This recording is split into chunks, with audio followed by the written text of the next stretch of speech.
What's going on, guys? This is your boy Nick from Mysarium. I'm going to be giving you the kind of, rundown of what's been going on with this DistroKid situation. So, little background. DistroKid is effectively a music distributor. So I basically, for whatever the yearly fee is, at one point it was $20. That's about how much it was when I signed up. So we'll just say for $20 a year, you can upload as much music that you make as you want, and DistroKid will send your music out to streaming platforms like Spotify, Deezer, Tidal, iTunes, Apple Music, Amazon, everything. Okay? I think I was on close to like 30 or 40 different platforms. I've been officially signed up with DistroKid since November 2020, so we're talking about just over 4 years now. Up until this year, I had zero issues. None. They've been fantastic. So in October 2024, so just 2 months ago, I requested a payout from my bank. So when you get a stream, you get whatever percentage of a penny that streaming company decides to pay you.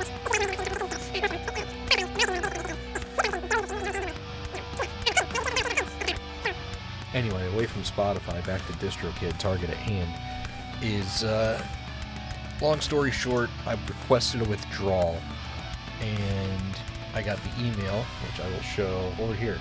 I'm going to show everything kind of over here, and it's probably going to block my face a little bit, but everything's going to show up over in this general area. So, I get this email every time I request a withdrawal.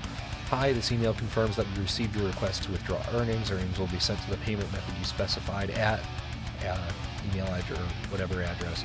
DistroKid sends payments twice weekly, so expect that in the next few business days. Thanks and congrats on your earnings. So when I first started, I attached my direct deposit, so my bank account and routing information.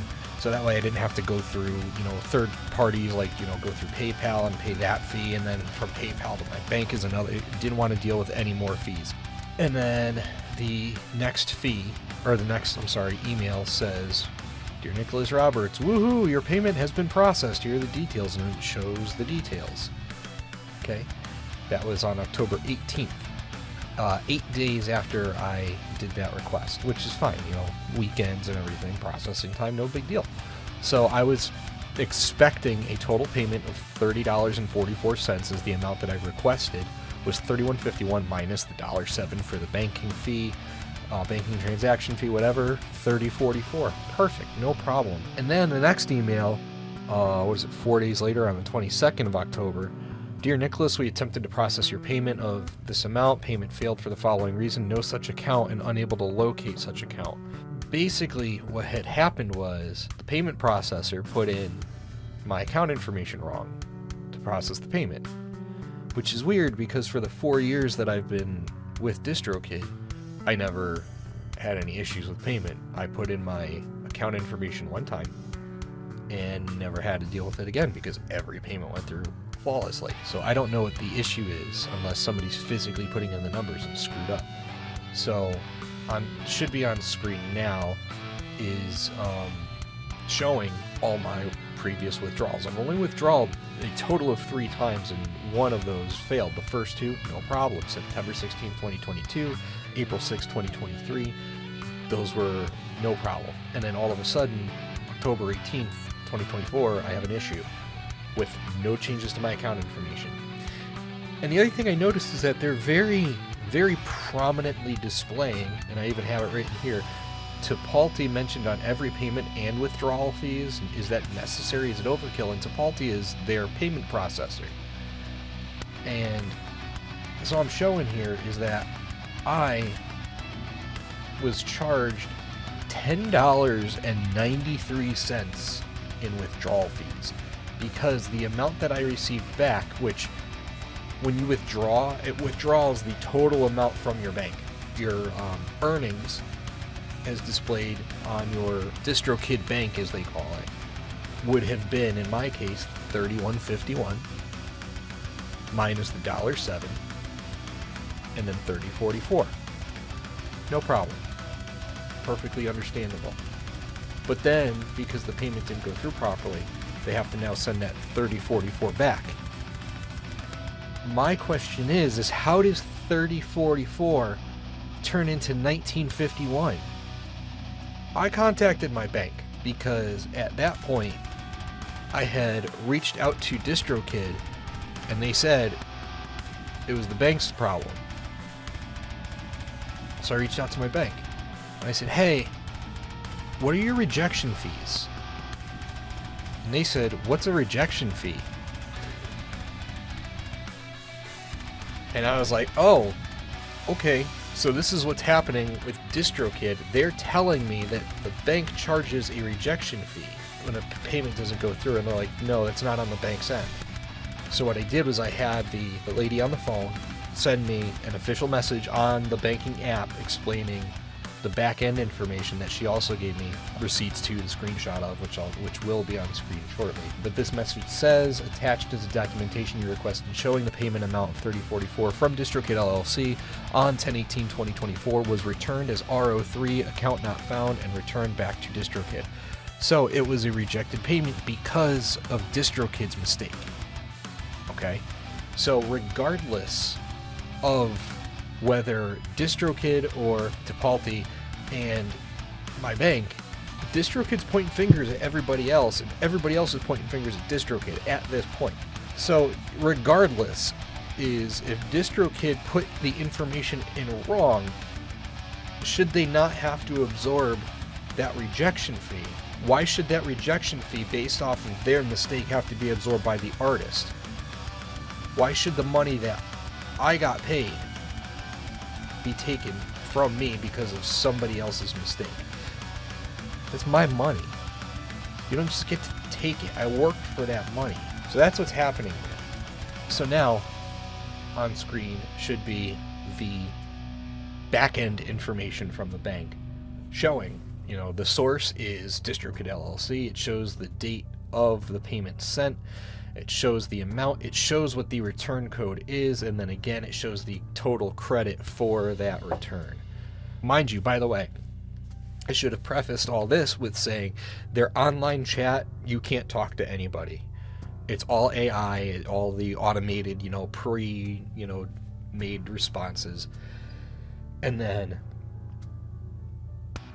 if it can't answer the question for you, it directs you to the email support team, which is also copied and pasted responses either from people or an AI that's displaying as a person, because it's literally all the same responses. I have over 30 or 40 email correspondences where I reply with something different every time, and their reply is the same every time. And then I find out through the AI chat, because I said something like, I want to talk to a human. I wish I had screenshotted or recorded this. And it said, we don't offer that option. We don't offer an option to speak to a person. So then I go online and I try to find DistroKid's phone number, and it's a phone number that doesn't work. And then I look up their Better Business Bureau reports, and it shows that they have like a 1.4. All stuff I should have done before I signed up with them. But anyway, so this email response I get says, hi there, thanks for reaching out. I'm happy to help. Looks like this payment has been returned to your DistroKid bank minus rejection and transaction fees. You can view this on your account by clicking See Adjustments. Since the payment has been returned to your DistroKid bank, you can now request a new withdrawal at any time.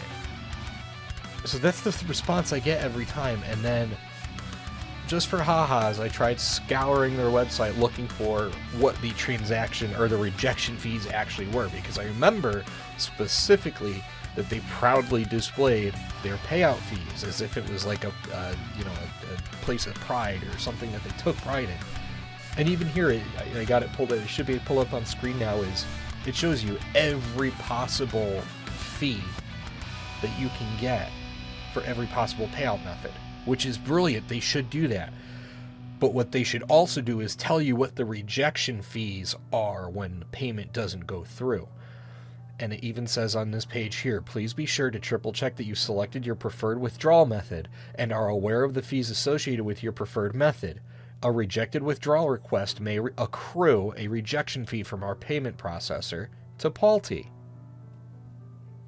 Okay? So it's Tipalti's fault, not my bank's fault. It's Tipalti's fault. So now we've got fingers pointed in two different directions. So now I reach out to Tipalti. It's kind of a long email. I'll put it on screen. I will read through this as quickly as possible. And then obviously you can pause it and, read it at your own pace if you so choose. But hello, I have a bit of a unique situation. I am not a user or customer of Tipalti or their services and products. I am, however, having issues with the user of Tipalti. I will have files attached so this can be looked at from a business perspective as well as an end user. They are not openly disclosing certain fees and squarely putting the blame of these fees on Tipalti. In fact, in a lot of places it seems like they are blatantly making sure to emphasize that Tipalti is the payment processor, which seemed rather odd. So I found this website talking about Tipalti's website, and things just weren't adding up to me. It seems like Tipalti simply provides the service and the client sets the parameters. If I am wrong, then I would like clarification on what your rejection and transaction fees are specifically, as my issue is monetary in nature. However, if I am correct, this company is potentially using your services as a scapegoat for nefarious purposes. Regardless of the reason, these supposed rejection and transaction fees should be posted and made clear for the end user. I've been using DistroKid, a client of Tipalti for payment processing services, for just over 4 years. Upon signing up for the service, I attached my I forgot what it's something clearinghouse. I attached my bank, understanding the fee of $1.07 would be subtracted for every payment process, to which I agreed. In that 4 years, I never touched my bank account information. I made 3 withdrawals, the first 2 of which were successful. The third one is where Tipalti comes in. On October 18th, 2024, a payment of $31.51 processed, expecting the total of $30.44 to hit my bank account after the processing fee. I wouldn't find out until later that same day. My bank rejected the payment. I was not notified by either. I redacted that statement in a further email, including the screenshot that I was in fact notified. I attempted to contact DistroKid via their online AI chat service, which directed me to their email support. Their email support also turned out to be an AI chat service that simply rehashed the same email over and over, asking me to reply with more information, providing links that were completely unrelated to the issue at hand. All of this nonsense only to find out they don't even offer an option to speak to a person. That's when I checked my DistroKid bank and I have a balance of $19.51. There was no way I made that much in a few days, so I contacted my bank to find out exactly what happened on their end. The woman explained the payment processor input correct routing number, but an incomplete bank account number. She specifically noted that the account number was missing 2 zeros. I know for a fact I did not make any changes to my bank account information in the time between my last payment and this one. I had no need to. If it ain't broke, don't fix it. This is when I found out about Tipalti's supposed rejection and transaction fees. I searched the exact terminology on DistroKid's website and found a statement that reads the following. Please be sure to triple check that you've selected your preferred withdrawal method and are aware of the fees associated with your preferred method. A rejected withdrawal request may accrue a rejection fee from our payment processor, Tipalti. So I scoured their website for the fees they mentioned, and I found fees regarding payouts but none for rejections. The only other option, I had to figure out how $31.51 of my hard-earned 60,000 plus streams turned into $19.51 and almost $12 of stolen money, was to see what the payment processor's website said itself. I scoured your website and found nothing, all of which makes me more suspicious of DistroKid. So in my opinion, either Tipalti services have set amounts built into the programming for rejection fees and how they accrue, and DistroKid is not disclosing that as they should, or DistroKid is setting their own rejection fees, is not disclosing as they should, and passing the blame onto Tipalti. I would really like to get to the bottom of this. I understand $12 may seem trivial, as it realistically is, but it's the principle of the matter. It's like returning a product and expecting a full refund, but the employee pockets 30% of your money and says it's a processing fee, have a nice day. Then you go to make a complaint to corporate and it's only automated emails that say, sorry, this is our policy, respond if you have more information, have a nice day. Or AI chatbots that say the same thing and direct you to the email service.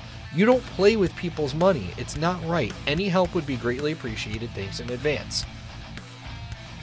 All of that, I get 2 automated responses. The first one saying the same thing as the second and third one. The first response, to which I responded, that wasn't my question. The second one, I responded, no, again, that was not my question. Or no, I said, and I'll have it on screen here, again, I've already reached out to DistroKid because they're like, reach out to DistroKid. I have over 20 emails with DistroKid's automated support team. They do not offer an option to speak to a human. You can find that information online. I just need to know if the rejection fees that DistroKid says are set by Tipalti are actually set by Tipalti, specifically what the fee totals are and why they are not disclosed anywhere by Tipalti or DistroKid.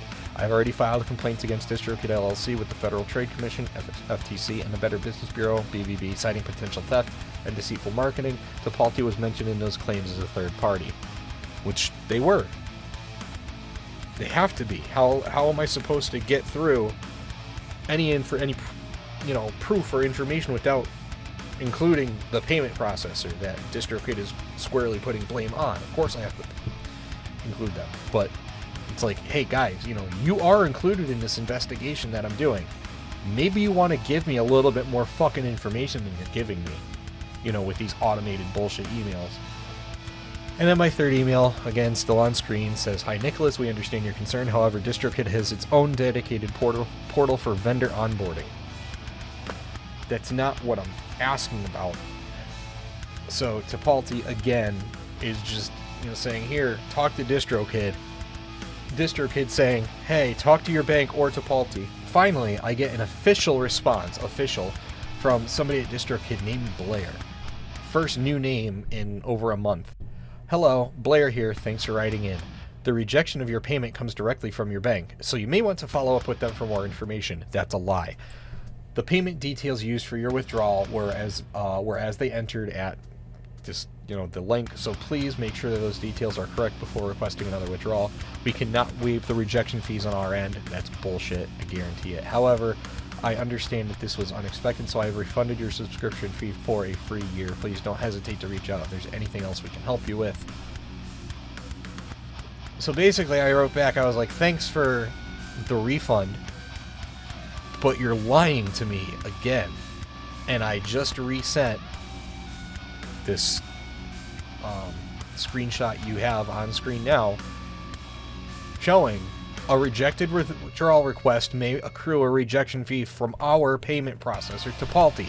Not my bank, DistroKid's fucking payment processor, Tipalti.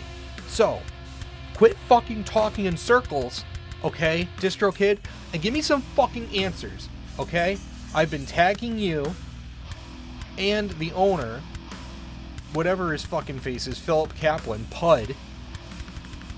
He is a fucking Pud. On X, Twitter, whatever you want to call it. I've been trying to get in contact with Dan Vask, who something very similar happened to about 4 years ago, and he's a million plus subscriber YouTuber who does music, obviously. And then I just found out that an artist that I've been listening to for almost a decade may have just gotten screwed over by DistroKid. So I'm trying to get in contact with him, and I'm just trying to blow this up because you can't be fucking taking advantage of people, DistroKid. You can't be taking advantage of people. We're coming for you, motherfuckers. Don't fuck with independent artists. We've been fucked with for way too long. Decades. And we're tired of fucking corporations taking advantage of the little guy. We're coming for you. Fuck you.